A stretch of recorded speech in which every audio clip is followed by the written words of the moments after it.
Gonzalo Plata e Alcaraz mais perto de virarem reforços do Flamengo. O vídeo de hoje do canal do Nicola traz atualizações sobre o tema e fala também do São Paulo, que tomou uma decisão definitiva sobre Thiago Mendes. Já no Corinthians, contratação pra lá de polêmica, um lateral que até o ano passado jogava como goleiro. Falo também sobre o Vasco da Gama, de olho em Luan Pérez, de acordo com a imprensa turca.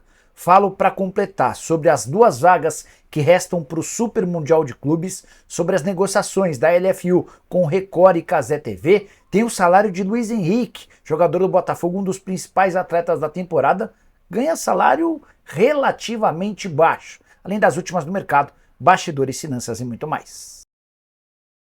Fala aí pessoal, sou Jorge Nicola, bem-vindos a mais um vídeo do canal, sempre bom ter vocês por aqui, sem perder tempo. Pedir para deixar like, se inscrever no canal e ativar todas as notificações, nos ajudem a chegar a 1.400.000 inscritos, combinado? Bora contar também que todo esse conteúdo é um oferecimento de Aposta Real, o site que te dá o maior bônus do mercado até R$800. Na tela jogos da Série B, um deles, na noite dessa sexta-feira, tem Ponte Preta e Operário. Vou de vitória da Ponte ou empate. No sábado, Santos e Amazonas, o Peixe precisa vencer e é favorito para completar Ituano e Goiás. Vou de vitória do Goiás ou empate. Se você quiser fazer sua fezinha na Série A do Brasileiro, sugiro empate entre Atlético Goianiense e Juventude, vitória do Palmeiras contra o Cuiabá e vitória do Atlético Mineiro contra o Fluminense. Lembrando, para você participar na Aposta Real é simples, link no comentário fixo, clica, faz o cadastro, só não esquece de utilizar o promo code CNICOLA, tudo junto em maiúsculo, como eu estou mostrando na tela, para ter direito a esse bônus de boas-vindas que pode chegar até R$800. Combinado? Bora começar o vídeo com aquele tradicional giro de notícias e a primeira informação é sobre a convocação da seleção brasileira. Nessa sexta-feira, Dorival Júnior divulgou os 23 atletas que vão disputar os jogos das eliminatórias contra Equador e Paraguai em setembro, seleção que não vive boa fase e vai mal na classificação. Estevão, do Palmeiras, e Luiz Henrique, do Botafogo, foram as grandes novidades dessa lista. Daqui a pouco eu falo mais sobre Luiz Henrique. Antes, contar que Matheus Pereira, que pertence ao Cruzeiro, não foi chamado, mas faz parte de uma lista de apoio de atletas que podem ser convocados em caso de lesão dos 23. Nessa lista de apoio também aparecem Gustavo Scarpa, do Atlético Mineiro, e Léo Pereira, zagueiro do Flamengo. Bora falar agora sobre o Santos, que recusou de vez a proposta de 12 milhões de dólares do Botafogo pelo zagueiro Jair. O presidente do Santos, Marcelo Teixeira, afirma que para o negócio sair o Botafogo vai ter de melhorar consideravelmente as cifras e as condições de pagamento. Já Fernandinho, volante principal jogador do Atlético Paranaense, será desfalque do Furacão nos dois próximos jogos contra o Vasco. Nesse final de semana pelo Campeonato Brasileiro, no meio de semana pela Copa do Brasil, tudo porque o Fernandinho saiu machucado do confronto contra o Belgrano na noite dessa quinta-feira em Córdoba, que colocou o Furacão na próxima fase da Sul-Americana. Já o presidente do Fluminense, Mário Bittencourt, admite que o clube pode fechar a venda de uma SAF nos próximos meses. É um projeto antigo do Fluminense, a grande dificuldade é que o tricolor carioca pense em repetir algo que o Fortaleza tem tentado. A ideia não é vender a maioria das suas ações para passar a ter um comandante, e sim se associar a uma empresa que coloque dinheiro, fique com um percentual menor para que o Fluminense possa pagar suas dívidas, mas que o manager, para que o clube continue sendo tocado pelos atuais dirigentes do Flu. A saideira do giro de notícias, o Palmeiras divulgou nas últimas horas sua terceira nova camisa na cor dourada. A estreia inclusive acontece nesse sábado contra o Cuiabá. Pelo que eu percebi nas redes sociais, há muita gente divergindo sobre o que pensar em relação à camisa. Eu achei o uniforme do Palmeiras produzido com a Puma bonito, mas muitos setoristas do Palmeiras, jornalistas e especialmente torcedores não gostaram do novo modelo. E você, o que pensa sobre ele? Já usa o espaço para comentário e deixa a sua opinião. Hora de falar sobre Luiz Henrique, segundo reforço mais caro do futebol brasileiro. O atacante, que vive grande fase com a camisa do Botafogo, foi recompensado pelo bom futebol com a convocação para a seleção brasileira em 2 jogos das eliminatórias. Queria contar uma curiosidade sobre o Luiz Henrique. Ele custou 16 milhões de euros fixos, mais 4 milhões de euros em bônus, só ficando atrás na lista de reforços mais caros do país, atrás do Almada, que também pertence ao Botafogo. Mas a curiosidade, a informação exclusiva vem agora. Botafogo paga ao Luiz Henrique, entre salários, direitos de imagem e luvas, R$800 mil por mês. Salário alto para qualquer pessoa normal que viva no Brasil, mas no mundo do futebol, levando em consideração o preço que ele custou e a bola que ele vem entregando ao Botafogo, dá para dizer que esse salário é baixo. Você quer uma prova? O Flamengo tem hoje 13 jogadores que ganham a mesma coisa ou mais do que o Luiz Henrique. A lista conta com Davi Luiz, Matias Vinha, Eric Pulgar, Arrascaeta, Gerson, Alan, De La Cruz, Luiz Araújo, Pedro, Cebolinha, Michael, Gabigol e Bruno Henrique. A grande curiosidade é que, apesar das cifras abaixo dos jogadores do Flamengo, dá para dizer que o Luiz Henrique hoje é mais decisivo do que a grande maioria desses atletas que eu citei.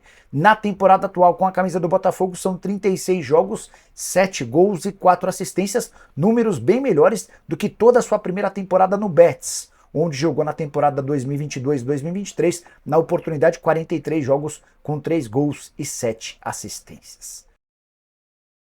Quero responder agora a vários de vocês que têm me perguntado sobre como é que andam as negociações da TV Record com a LFU, a Liga Forte União, que hoje representa 11 clubes da Série A do Campeonato Brasileiro. Recentemente a Record ofereceu 2 bilhões e 800 milhões de reais por um contrato de 5 temporadas que vale do Campeonato Brasileiro de 2025 até 2029. A grande novidade é a possibilidade de, além desses jogos serem transmitidos na TV Record, também passarem aqui no YouTube, mais especificamente na Cazé TV. É óbvio que isso vai garantir um plus, um acréscimo de dinheiro para os integrantes da LFU. Nos últimos dias, a Globo também tentou se aproximar da LFU para tentar negociar qualquer tipo de acordo para TV aberta, fechada ou pay-per-view. E os representantes dos clubes que lideram esse movimento da LFU foram contrários a um acordo com a Globo. A ideia é segmentar as parcerias como interessados, excluindo a Globo dessa parada. Então, se tudo correr bem, a LFU deve ter direitos de transmissão em TV aberta num canal, direitos de transmissão fechada em outro canal, streaming e também YouTube, para tentar chegar ao máximo de gente possível e também, obviamente, garantir mais dinheiro. Hoje a LFU conta com 11 integrantes na primeira divisão do futebol nacional. São eles o Corinthians, o Internacional, Fluminense, Vasco, Atlético Paranaense, Atlético Goianiense, Botafogo, Fortaleza, Cuiabá, Criciúma e Juventude. Antes de mudar de assunto, só uma curiosidade: representantes da Libra e da LFU, que são os grupos concorrentes, torcem muito para que os times que integram cada uma dessas ligas não sejam rebaixados, sob o risco de você ter menos representantes na primeira divisão do próximo ano. Hora de falar agora sobre o Super Mundial de Clubes. Você sabia que o Boca Juniors foi o último a garantir classificação?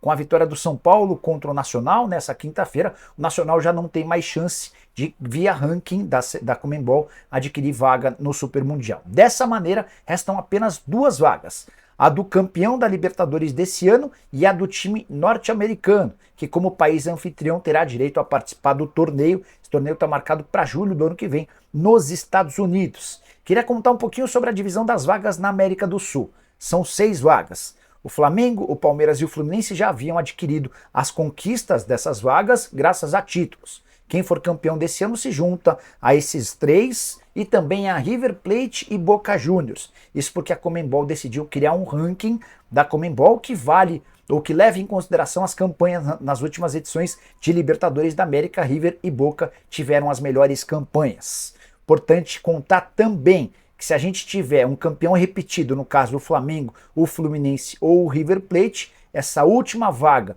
da Libertadores da América vai para o ranking. E aí quem se dá bem é o Olímpia do Paraguai. Só para arrematar, esse Super Mundial de Clubes contará com 32 participantes, sendo 12 times europeus: Chelsea, Real Madrid, Manchester City, Red Bull Salzburg, Bayern de Munique, PSG, Inter de Milão, Porto, Benfica, Borussia Dortmund, Juventus e Atlético de Madrid. A pergunta que eu quero deixar para você é: os clubes brasileiros têm chance diante desse batalhão de grandes times do futebol europeu? Minha resposta eu já deixo por aqui: não. Mas use o espaço para comentários e avalie também, beleza? Hora de falar sobre o Vasco da Gama, que está no mercado atrás de um zagueiro. Contei para vocês pela manhã sobre o interesse cruz-maltino em Rafael Tolói. Se as negociações com o Tolói não forem avançando, já há um plano B. Pelo menos é o que garante a imprensa turca, que assegurou nas últimas horas que o Vasco e o Santos têm tratativas com o Luan Pérez. Eu mandei mensagem para o zagueiro que ainda não me respondeu. Qualquer novidade, conto para vocês na live que começa às 7 da noite. Luan, 30 anos de idade, revelado na minha portuguesa, com passagem pelo Santos, pertence ao Fenerbahçe e está voltando de um longo processo de recuperação depois de uma cirurgia no joelho. Sua única partida nessa atual temporada foi num amistoso contra uma equipe croata e entrou nos 11 minutos finais. Ainda sobre o Vasco, Jean Menezes, que já desembarcou no Rio de Janeiro para a realização de exames médicos e assinatura do contrato, foi convocado para a seleção chilena. Atacante de 31 anos de idade, que vai desfalcar o Vasco em setembro, jogos das eliminatórias em 5 e 10 de setembro. A última, mas não menos importante, Praxedes definitivamente fora do Vasco. O contrato foi rescindido e essa rescisão já foi publicada no BID, o Boletim Informativo Diário, economia de R$420 mil por mês. Quero falar agora sobre o Flamengo, cada vez mais perto de anunciar Gonzalo Plata e Carlos Alcaraz.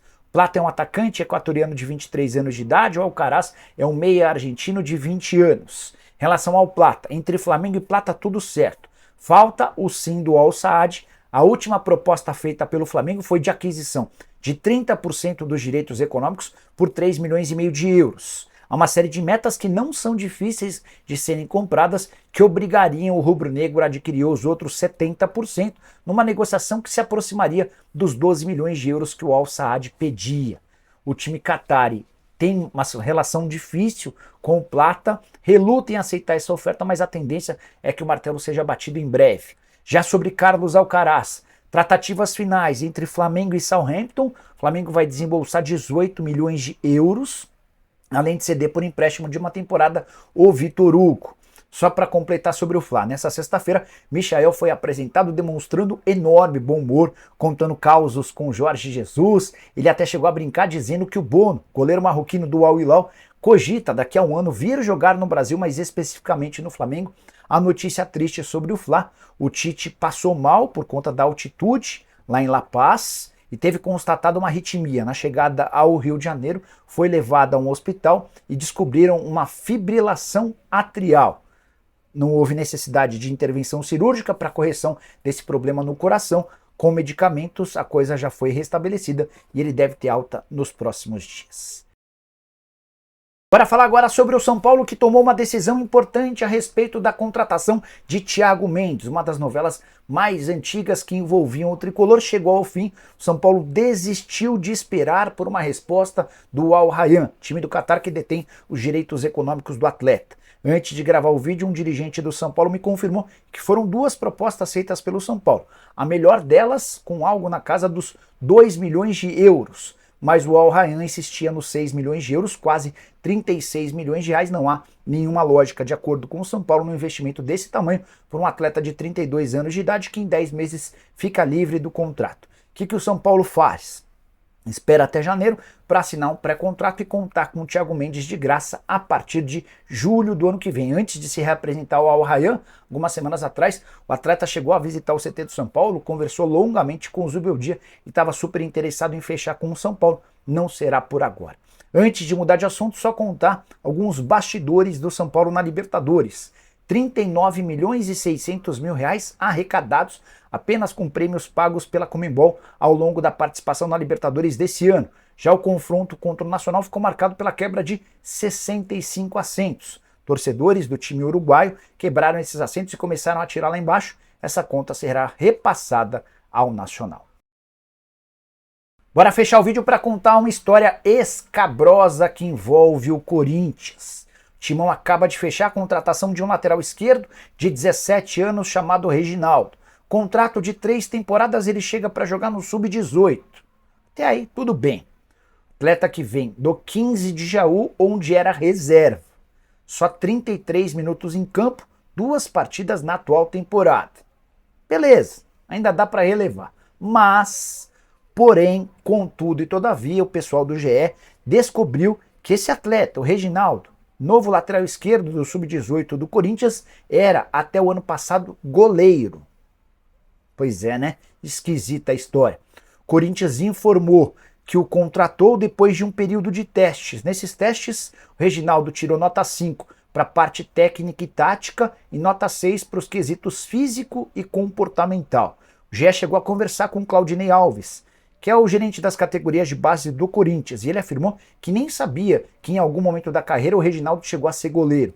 Já o pai do atleta defendeu o jogador afirmando que ele é tão bom que pode exercer diversas funções dentro de campo, incluindo goleiro, lateral, entre outros. Só para completar, o GE também descobriu que o campo da assinatura para a contratação desse atleta, que seria feito pelo coordenador de captação, o Sandro Silva, alguém mais importante para a escolha de qualquer atleta, o Sandro Silva não assinou a contratação desse jogador, levantando ainda mais suspeita de que essa contratação pode ter algo bastante esquisito. E você, o que pensa sobre essa história? Já usa o espaço para comentários. Só para completar, atualizações sobre reforços, o Corinthians ainda não anunciou Héctor Hernandes e José Martínez. O Héctor precisa adquirir mais condicionamento físico, o José Martínez discute últimos detalhes de uma questão financeira com o Philadelphia Union. Sobre as tratativas com o Arthur Cabral, sigo na mesma apuração de ontem, não há capacidade financeira para o Corinthians de comprar um atleta que custa 15 milhões de euros. Aguardemos cenas dos próximos capítulos, quem sabe às 7 da noite, durante o programa do Nicola, a gente não traz mais atualizações. Esquece de deixar like, de se inscrever no canal e comente sobre o que quiser também. Tchau!